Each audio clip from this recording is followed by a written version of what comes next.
Welcome to Urban Teacher TV. This week we're interviewing Renaldo Lawrence, a multimedia teacher doing innovative stuff in education. Thank you so much, Mark. It's an absolute pleasure to be here. So please tell us about your background and how you first started getting into teaching. My background really started in South Carolina, and although I live in London and been here for quite a while, I originally started playing basketball. So basketball was sort of my avenue into teaching, if you will. Throughout my time at St. Matthew's High School, where I played ball, I was lucky enough to run into a young man at the time, Coach Oscar Dason, who did a lot of things for the youth in terms of opening up gyms late at night. And he would open the gyms up on Fridays and Saturdays. And so what that would do is he would open them up about 8:30, close about 12:30. So what that did was prevent us from going out to clubs and whatever. And I didn't realize it at the time that he was actually saving our lives. From there, I got a scholarship where I then went to Appalachian State University, where I got my degree, a physical education degree with a minor in communications. I then was drafted by the Clippers, then came overseas, and I've spent the majority of my life in various countries playing basketball. I got into teaching really here through working at the Grey Coat Hospital School in London, where I was there for 12 years, where I originally taught PE, then did some GNVQ marketing, and then ended up being the head of IT there. And then I went down to another school, and then I'm presently at Chiswick School in London. So in terms of the subject you teach, what subjects are you teaching at the moment? At the moment, I'm teaching ICT, and I work with year 13 students. And with your year 13 students, what we're doing is we're developing websites using Adobe Muse. We also do a lot of animation. So we use Flash still for that to create some animation. And then I teach a lot of e-safety stuff with the year 8s. But my other job, which involves that I really, really love, is I work with teachers. So we look at the curriculum that teachers have. We then video record, audio record their content. We then look at the syllabus, again, the curriculum, and we take that curriculum and digitize it. We then put it on the iPad or any device that they have that the students can actually access. Because it'd be great to hear, why is media and multimedia such a kind of important tool in education at the moment? Why do you reckon that's such the case? I think it's extremely important. If I go back to when I was growing up, education was not the highlight of my life every day going to school. And I think if I had something like the devices that the kids had today, I think I would have been much more engaged with the curriculum. I think what it allows you to do is it allows you to take your curriculum and actually make your curriculum come alive. It's very difficult if you're talking about the subject of rainforests.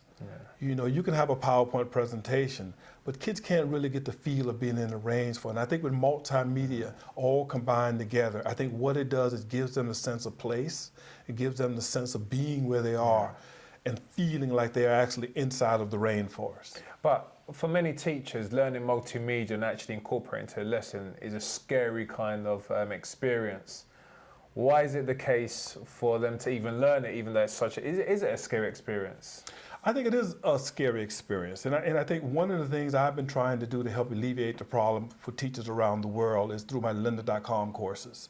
And you can actually go there and we look at multimedia from the beginning all the way to using it in your classroom as a beginner and as an advanced user.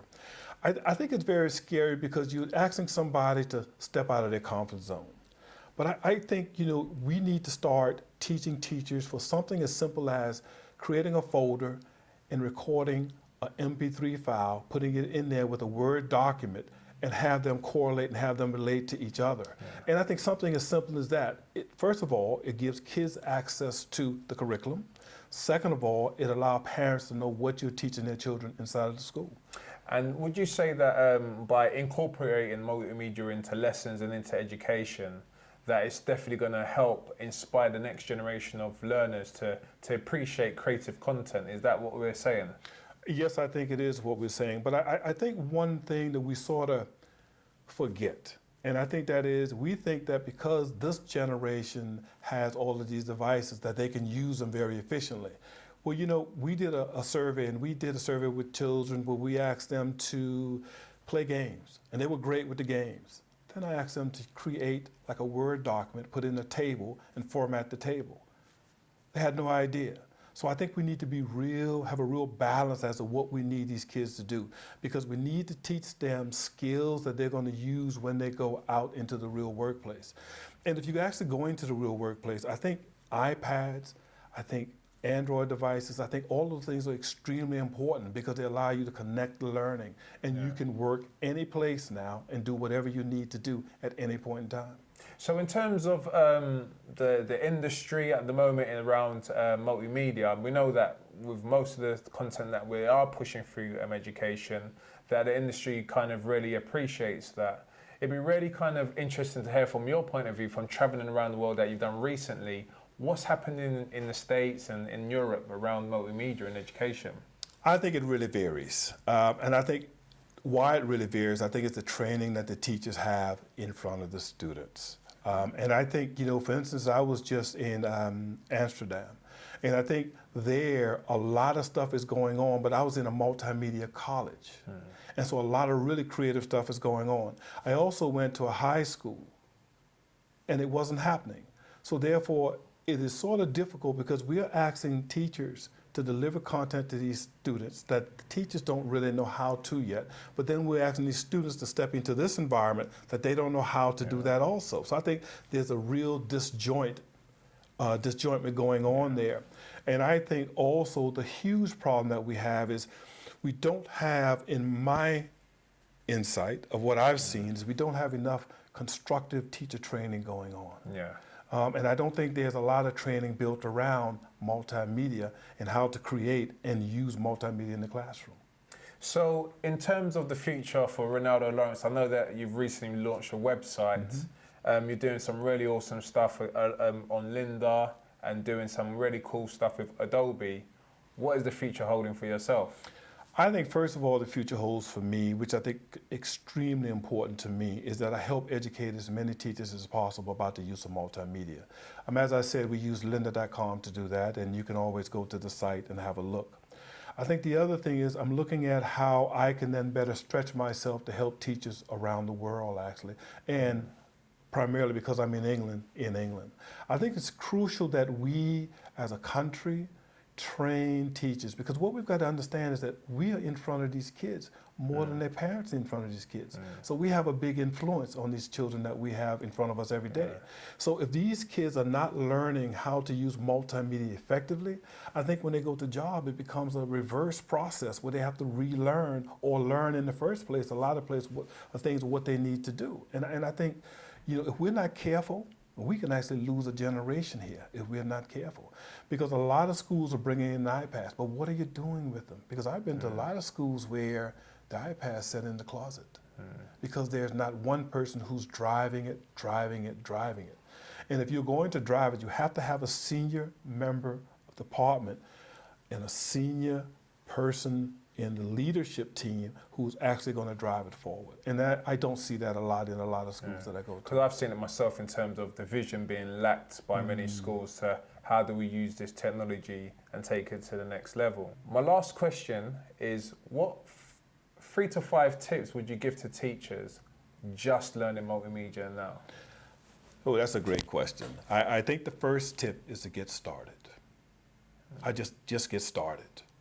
Again, as we mentioned before, I think if you create a Word document, put some hyperlinks in it, put it inside of a folder, put an audio file in there with it, so your students can hear you deliver content. If you can, use something like WordPress, which is a blog. It is extremely easy to use, extremely easy. Have your students access the content through the blog. And one of the things that I always like to tell people is that if you don't know how to do it, there's somebody in your school that does. Well, why not buy them lunch? Pick their brain. It only takes a minute. But the key thing is you have to get started. And I think the other thing that's really crucial is a lot of content that we're trying to teach today is on YouTube. So copy the URL, the address, paste it in a Word document or Microsoft PowerPoint presentation, give it to the kids, have them access it. And I think stuff like that, we can actually get the country rolling. And it's happening in a lot of places, but it's not happening in enough places that it needs to happen. So Renaldo Lawrence, Thank you for joining Urban Teacher TV. It's been really great to have you on here to hear some of the insights into multimedia and how it impacts young people. It's been my absolute pleasure, and I love the wonderful stuff that you're doing, and it's been an absolute pleasure to know you, Mark. Thank you. Pleasure.